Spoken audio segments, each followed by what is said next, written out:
With just less than 3 and 4 months respectively until the Olympic and Paralympic Games, peaking at the right time is at the forefront of every athlete's mind. As the 4-year cycle reaches its climax in Rio this summer, every effort is being made to arrive in Brazil in the best shape possible.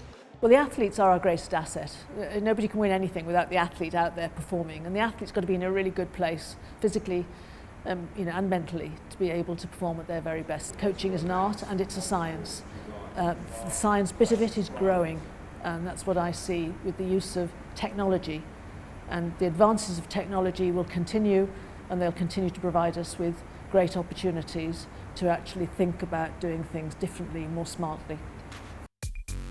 Team GB finished third in the medal table at a home games in 2012 and have their sights set on an equally impressive haul again. That's why specific performance programmes have been designed to ensure their medal hopefuls are getting the right types of attention. The insights that What It Takes to Win provides does change the training methodology. It does change the perspective on the trajectory of an athlete while going through some different ways of actually developing other aspects of their performance that they hadn't previously been focused on. And with the mounds of data now available to coaches, getting the right information to athletes can be invaluable. It's really important for an athlete who's performing at their best to have a consistent environment in which to train, and to train consistently is to get those extra seconds down the race. So it's massively important. As an athlete, we can just focus on achieving what we want to achieve. It's not only about preparation for the athletes. The facilities at the English Institute of Sport just outside London are amongst the best in the world and are pioneering new methods of recovery and well-being. All key elements to ensuring nothing is left to chance in the South American climate.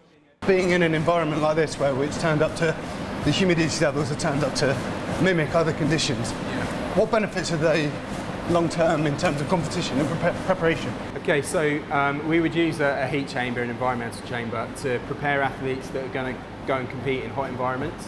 So they'll do a period of adaptation and a period of heat acclimation before they fly out, so their bodies get used to the hot conditions.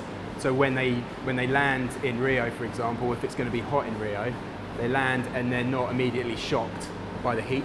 How far along do you think we are in terms of learning about recovery, learning about those marginal gains, in terms of making performance greater? Yeah, it's a good question. We are innovating all of the time. So every performance, every Olympic Games, new questions are raised, and then it's part of our job to try and find solutions to those questions.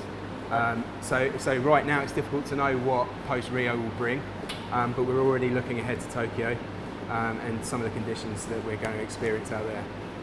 Just let me put the body weight back on, and you'll be able to see the difference. Oh wow, yeah, I could feel like it's just being absolutely forced down. It's hard to even keep your back straight. So that was you back to normal body weight? Yeah. It's definitely a bump down back to earth a little bit. Yeah. Whew.